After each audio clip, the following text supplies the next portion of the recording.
Como lidar então, por exemplo, com João 3,16? Porque Deus amou o mundo de tal maneira que deu seu Filho unigênito para que todo que nele crê não pereça, mas tenha a vida eterna. E aí, como lidar com isso aí? Deus amou o mundo de tal maneira que deu seu Filho unigênito para que todo que nele crê não pereça, mas tenha a vida eterna. Será que o texto, por exemplo, a gente lê em Romanos 5, que o amor de Deus é derramado sobre aqueles que receberam o Espírito Santo? Como é que Deus pode amar todo mundo de forma indiscriminada e, do outro lado, a mesma Bíblia ensinar que somente aqueles que creem recebem esse amor divino? Tornar a coisa um pouco mais complicada, olhando João mesmo, João 3,36. Por isso, quem crê no Filho tem a vida eterna. O que, todavia, se mantém rebelde contra o Filho não verá a vida, mas sobre ele permanece, tempo presente, a ira de Deus.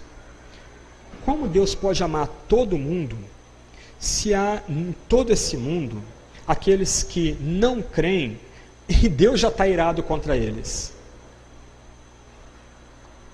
E aí?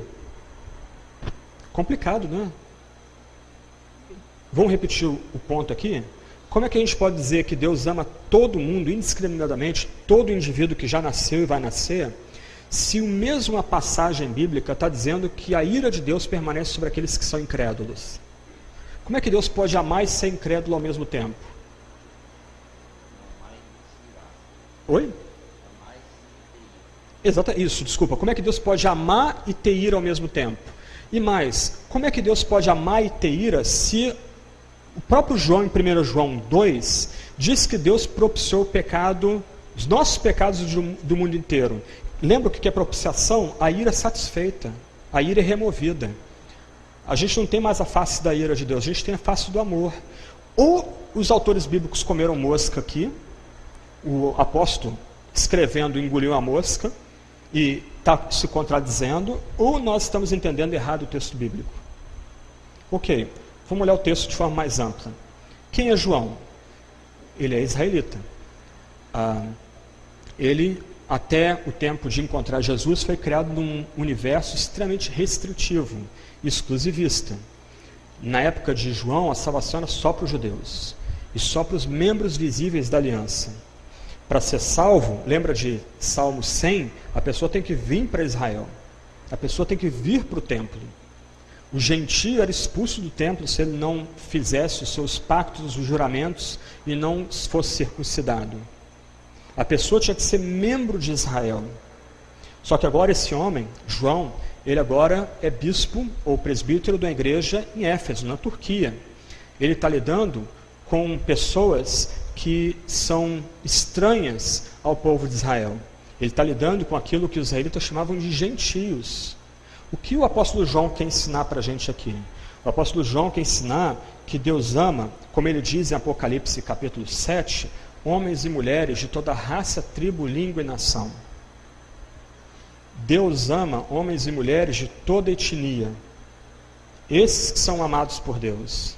Esses que são alvos de Deus. E Deus tem prazer em juntar o seu povo, milhares e milhares, uma multidão incontável, de toda língua, tribo e nação.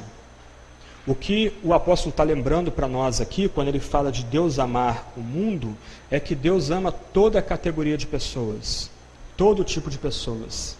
E não todas as pessoas indiscriminadamente. Eu não tenho tempo para examinar isso no Novo Testamento, mas a palavra todos do Novo Testamento nunca é empregada para descrever todo tipo de pessoa, todas as pessoas indiscriminadamente. Você depois pode ir examinando o todos, é como a gente muitas vezes usa, de forma coloquial. Vamos ter uma reunião aqui na igreja. Aí o líder pergunta, todos estão presentes? São todos os membros da igreja que estão presentes? São todas as pessoas daquele departamento que estão presentes? São todas as pessoas que foram convidadas que estão presentes?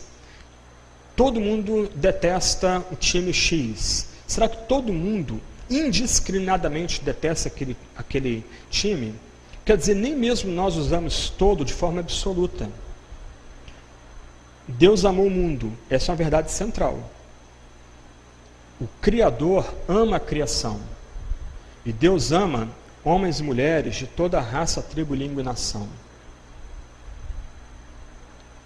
Dessa forma, a gente consegue harmonizar o verso 16 com o verso 36. Aqueles que creem de toda língua, tribo e nação receberão já nessa vida a vida eterna. Aqueles de toda raça, tribo, língua e nação que permanecem em incredulidade já têm a ira de Deus sobre si. O pecado de uns foi propiciado. É a linguagem de João na sua primeira epístola. O pecado dos que creem foi propiciado no madeiro. Aqueles que permanecem em incredulidade não tiveram a ira satisfeita. Antes essa ira, esse desprazer divino permanece sobre eles. Ok?